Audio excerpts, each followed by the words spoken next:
Good morning, Assalamualaikum, what is up guys? Welcome back to Yusuf Sebang Kari. So hari ni saya letak kita lain sikit, but update transfer terbaru pada Arsenal yang mana dah ada Arsenal. Termasuk aku sekali lama gila tunggu.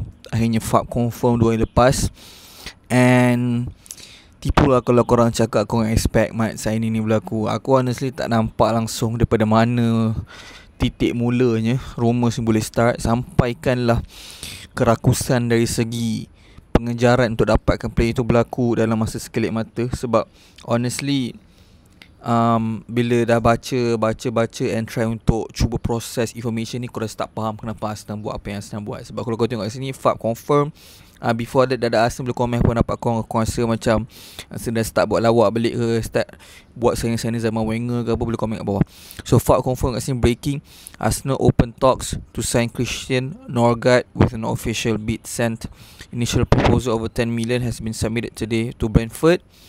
So diorang set hari tu, 2 hari lepas ni diorang send kat Brentford. Diorang punya kehasrat, keinginan untuk mendapatkan beliau. Kemudian sekejap je, tak sampai beberapa jam, Fab confirm terus sekali lagi.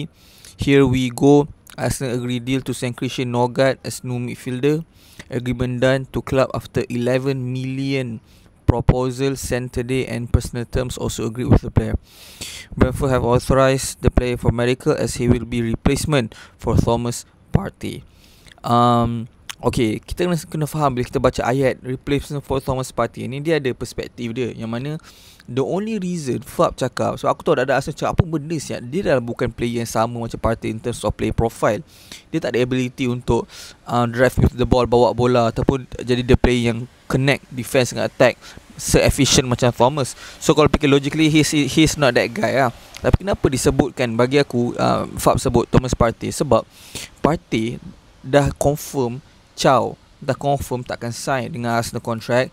Sebab kalau kau tanya aku honestly, aku rasa Arsenal takkan offer the contract sebab kan umur dan gaji dia. Sebab apa aku nak cakap dan gaji, sebab umur dia dengan Christian Norgard yang tak jauh beza. Tapi kenapa Mamat ni design? Sebab gaji dia murah guys, langit dan bumi beza. Sebab Partey kalau nak sign contract baru, tak boleh salahkan Partey, sebab member pun dah di hujung career. And kalau kau tanya aku rasa dia pun fikir pasal family dia. Dia tahu dia takkan dapat big contract dah lepas ni. So kalau ada tempat yang nak offer dia big contract, why not finish career off strong. And aku rasa antara tim-tim mungkin sanggup bagi dia apa yang dia nak, pergi ke Saudi.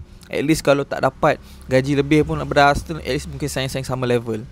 And Saudi punya liga quality kau tengok sini, dan Club World Cup punya performance tim-tim daripada Saudi, boleh kata tak adalah macam langit dan bumi beza. So nak menunjukkan laju juga diorang develop as a league, and tak mengejutkan sebab diorang pernah buat player-player pada Europe kan. But point aku kau faham lah. So point aku cuba sampaikan sekarang ni adalah disebab dia cakap kau Thomas Partey in terms of player, hilang satu player, team perlukan player, ambil player satu lagi. Sebab apa aku cakap dia bukan player yang replacement in terms of dia punya ability. Sebab dah ada Zubimendi, and Zubimendi tu aku rasa semua orang dah boleh letak dalam kepala korang, yang mana dia adalah replacement untuk Thomas Partey, and bukanlah Norgard. Dan kalau macam tu sob, Norgard ni siapa? Norgard ni bagi aku adalah pengganti, replacement kepada Jorginho yang dah lama akan caw. Cumanya kenapa baru sekarang signing Norgard, walaupun Jorginho tahu, kita dah tahu Jorginho akan caw lebih awal. Sebab kita tak expect Partey akan pergi. Disebabkan Partey dah pergi, kita dah kelang kabut. Kenapa kita nak dapatkan cepat? Kenapa masa hari je settle Christian Norgard ni?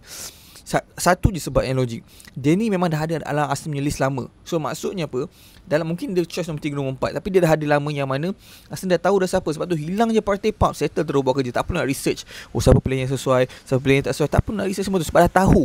So benda tu kau dah tak perlu nak kelang kabut cari. And kita perlu buat kerja yang cepat juga, sebab Spurs pun nakkan dia. Dan beberapa lepas Spurs pun ada rumour sudah dapat Christian Norgard, and kita tahu Arsenal dengan Spurs punya rivalry pada dulu. So Arsenal pun kena buat kerja laju, and the fact that Arsenal yang dapat bukanlah Spurs, itu satu benda yang positif lah. So aku nak sembang balik kenapa aku rasa macam Mamat ni ada replacement kepada Jorginho. Obviously Jorginho datang pada Chelsea, highly regarded, respectable dekat Chelsea, and sama juga dengan Norgard.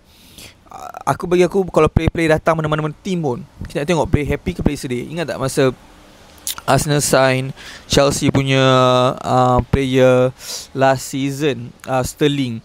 Ada macam dadak Chelsea yang macam haha pada muka ambil Sterling, kita tak nak lebih kurang kan. So itu adalah red flag. Tapi Norgate kalau kau tak dadak Brentford, dia mengingatkan aku kepada siapa? Sebab position dia kot, Wataru Endo. Masa dia masuk Liverpool, dadak yang daripada tim dia bukan Red Bull lah, dia tim apa, aku tak ingat Stuttgart. Dia daripada Stuttgart kan. Sebab dia datang pada Stuttgart tu, fans semua sedih kehilangan Wataru Endo. And kau faham kenapa? Sebab bila kau tengok dia main under slot, walaupun tak digunakan sebanyak banyak sebab dia tak sesuai in terms of like for like player, tapi kualiti dia jelas. Kau tahu apa dia boleh buat? Dia masuk naik atas padang, dia buat kerja kotor dia boleh kunci opposition, game settle. And benda tu menunjukkan apa? Menunjukkan ada sebab kenapa fan-fan team yang hilang player tersebut sedih. Sama Norgate, one of the main reasons is sebab tu. Sebab aku rasa dadak yang fan-fan Brentford memang letak dia high regard. And dia, kalau kau ingat masa Arsenal punya game 2-0, first game yang Brentford datang pada Championship, kena tiba kena 2-0 and Norgate score. And tu adalah first exposure kita kepada Norgate untuk dadak kat Premier League lah. And diorang mestilah sedih sebab Mamat ni pun captain untuk Brentford. So kenapa lebih rapat kepada Jorginho? Sebab Mamat ni pun leader. Macam mana Jorginho leader, Mamat ni pun leader. Thomas Frank sering cakap Mamat ni adalah natural leader, yang zaman sekarang susah nak cari natural leader. So 31 umur dia ni bukan hanya masuk kepada satu-satu team untuk bawa aku ada experience kat Premier League. Tak, benda tu memang penting, tapi apa yang dia tambah on top of that is leadership. Sebab kat midfield tu dah penuh dengan leadership. Odegaard leadership in terms of, mungkin dia tak more loud, tapi dia ada that physical leadership punya vibe. Declan Rice leadership, siapa dengan Mamat ni leadership. Zubimendi lagi. Semua play general in midfield lah. Kalau tanya aku kan Moreno, Merino lebih pada physicality lah. And Arsenal pula, kalau kau tahu set piece mentality dia tak relax, focus on scoring from goal, free kicks dengan corners. Mamat ni pun 6'1", tambah lagi dadak besar sebab Jorginho kecil, Mamat ni besar sikit, membuatkan aku opposition lagi takut dengan size Arsenal lepas ni. And keep in mind, Mamat ni pun score last 5 gol 4 assist. Put into perspective 5 gol 4 assist dia dengan player yang one of the best player last season kat Premier League is Alexis McAllister, 5 gol 5 assist. And McAllister main lebih satu game pada Norgate. So itu adalah benda yang positif lah. And kenapa aku sedar orang tak nampak dia including aku last season apa kan, sebab dia main untuk Brentford aku rasa. And dia solid je. Bila kau main lawan Arsenal, lawan team Brentford, kau akan perasan kewujudan dia atas padang tu lah.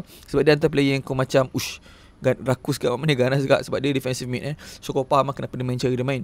Apa yang aku cuba buat, Mamat ni juga yang tackle Martinelli yang macam boleh patah kaki Martinelli. Saya cakap kalau salah cara tu kaki aku dah patah dalam game tu. And so play macam ni yang aku rasa setiap fans suka bila kau tengok dia main untuk tim kau. So aku tak nafikan, aku pun tak expect, and aku pun tak terfikir, and aku agak macam apa yang baik cari player rocket. Tapi bila kau betul-betul mendalam, kau faham kenapa scouting tim Arsenal, Berta, Arteta bagi green light untuk signing ni. Sebab kau start faham bila kau start research dalam-dalam lagi. And aku rasa untuk pengganti like yang kedua atas bench, bila kau perlu defend, kau masukkan dia, no problem. Dia ada physicality, dia ada leadership, dia ada experience.